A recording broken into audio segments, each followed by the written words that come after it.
Now we come to the risk analysis part of the module number 6. Okay, risk analysis is a potential problem that a system or a user may experience. Like for example, what is a risk for my computer? Means I can face some viruses, I can face some intruders, I can face some threats. Okay, in case of some malwares. Okay, so it can be for my computer, it can be from the 100 computers of my organization. So the risk is different. If it is for my computer, personal one, the risk is smaller. If it is for all the organizations, so risk is bigger. If the risk is for the bank's system, the risk is more high because its financial loss is also attached to it. Okay, so a risk is a potential problem that a system or a user may experiences. So what is the risk analysis?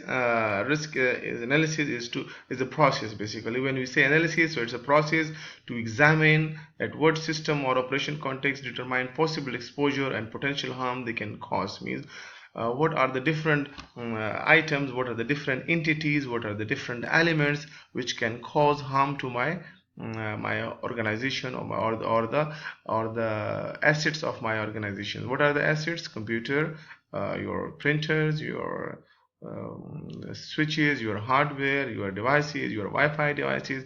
So all this comes under the assets. So the process of examining all the system is called the risk analysis. So this is the brief definition for the risk analysis. Now we can go for the three strategies for dealing with the risk analysis. What are the three different strategies we can use being information security specialist? Okay, number one is the risk avoidance.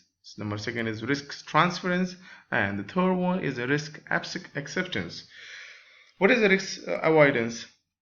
Risk avoidance is that you avoid all those activities which can cause the risk. So it means you change your requirements. What are the requirements in your security plan? Okay, you change that one. You avoid using such website. You avoid using contacting different devices. Okay, or you avoid using the what do you call it?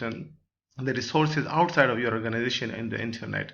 So by changing the requirements for security and other system characteristics, or you block some of the user not to access directly some of your assets like your web server or your like a DNS server, you block it. So that is the avoidance. You just avoid it. You are not tackling with the risk. Second one is the risk transference. You hire someone, you hire some people, okay, or you allocate your risk to other systems, other people, other organization, and you tell them, okay, if we feel this risk, so you need to tackle this one, or you buy some insurance in case of any risk happens. Okay, so our things, our assets, our computer, our data, everything is insured. Okay. Third one is the risk acceptance. Risk acceptance is a more bold and is a more like a daring task. Okay, the risk acceptance, you accept the risk. Okay, you control it. And according to your available resources, what are your available resources according to that one. So these are three things. Okay, so the best one is the risk acceptance. You accept it and you control it according to your available resources, and then you are preparing how to deal with the losses occurs in that one. Third one is the risk analysis. Okay, risk analysis usually comprise of the following step. How you analyze is you need to identify your assets. How many computers you have, how many printers you have, how many switches, routers, and IDS, and intrusion detection system, intrusion prevention system. So how many assets you have, totality. Second is the determine vulnerability. Means what are the weaknesses you need to assess by using niches, tenable niches and map or some tools. You need to check what are the weaknesses in your systems. Third one is the estimate likelihood of exploitation. Now then you make some estimation, okay, that what can be the maximum risks to our computer. Then you can give report to your high level managers. And the next one is the compute expected loss. That what can be the expected loss in case if my web server is hacked, or my DNS is hacked, or my database is hijacked. So what can be the expected loss? In case of banks, the loss is high. In case of just like a small shops, or no small like a organization, the loss can be minimized. So you need to compute the expected loss. So it can be in thousand, or it can be in billions dollars as well. Next one is a survey applicable controls. Okay, you need to survey that what controls we have and what controls we need. You need to make a survey for that one. You need to do a research for that one. What controls we have, how many antivirus we have, how many IDS we have, how many controls we have, who is responsible for that. So survey the controls. Next one is the project saving due to control. Okay, what do you mean by project saving due to control? That your project will be saving because of control, that how much control you have on the different resources of your project. So these are the different 6 risk analysis points you can see over here. Next we go to the security policy. Okay, so what is a security policy? It's a high level management document. Okay, for whom? For your employees, for a user, that what are the different constraints, what are the different limitations for you. Okay, so you instruct by this way, by this policy document, you instruct all your employees that these are your constraints, you should not cross this level. Next one is like a security policy. Security policy must answer 3 questions.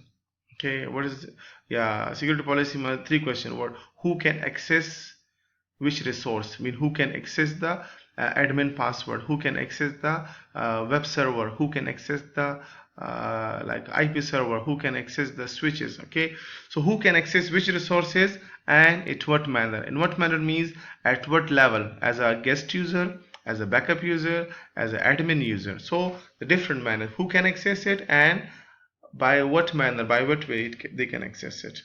Now we can go to the characteristics of good security policy. What is a good security policy? Being information security in organization. Suppose that you are an information security specialist in organization. You have been hired on a high salary. Okay, now you need to see, you need to make a good policy for it. Okay, because when you join it, so you know you don't need to sit idle. You need to make some policy for that one. The first thing is the coverage. Okay, security policy must be comprehensive. Yeah, comprehensive means very detailed, very minute things should be mentioned, a very minute things, a very detailed things, a very even small things should be mentioned in it. A journal enough to apply to the new cases. Okay, and it should be comprehensive and it should be applicable to the new cases in case it happens if new employees come. So you should accommodate that which username should be given, how whether it should be given the admin user, whether it should be given the backup user, or it should be given the privileges of guest user. So these things should be covered in your coverage policy. Next one is the durability. Your security policy must grow, okay, and adopt well. Means it should not be static. It should grow well, and it should like it should be adaptive to the new changes as well.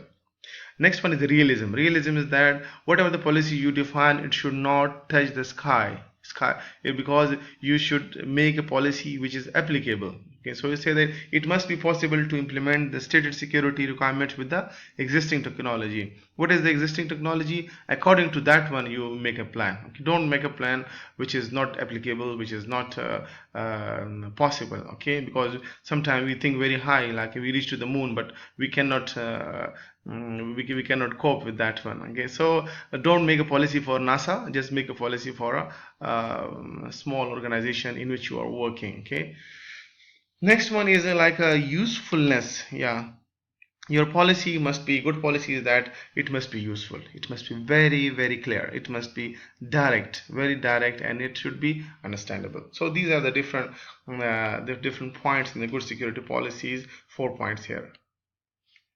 Now we come to the last topic, which is called the physical security. Okay, what do you mean by physical security? That outside your computer, what are the factors which can affect, which can harm your IT infrastructure?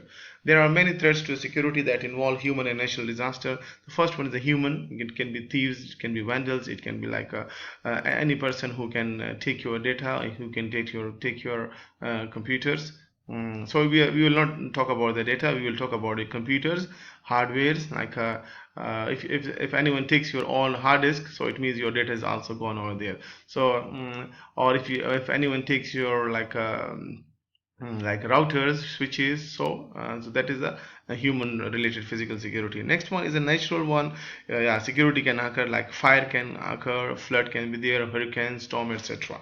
So I think these are very easily be understood by you.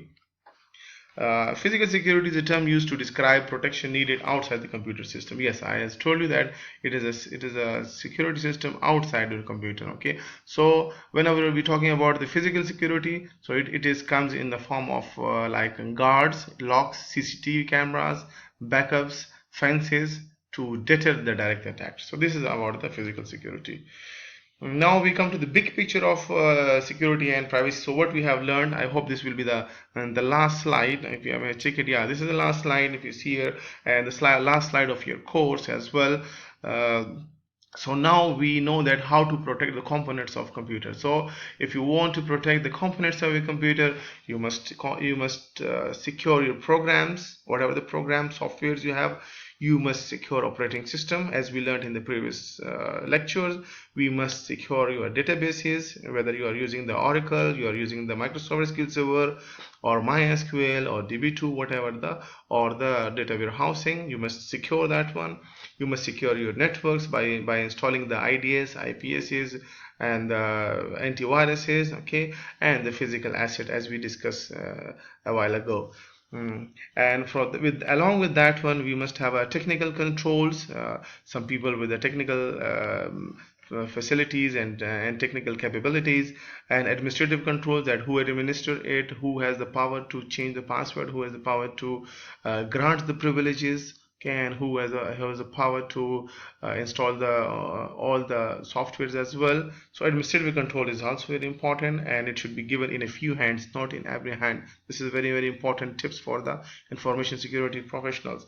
And the next one is the physical security. So physical security, as we saw, that it can be in the form of CCTV cameras, it can be in the form of the guards, and it can be in the form of the locks, etc. Okay, so I hope that you have enjoyed all this course, and I wish you good luck for your future life, and I hope that you could be a good information security professional in your future, inshallah. Okay, see you then. Thank you. Bye.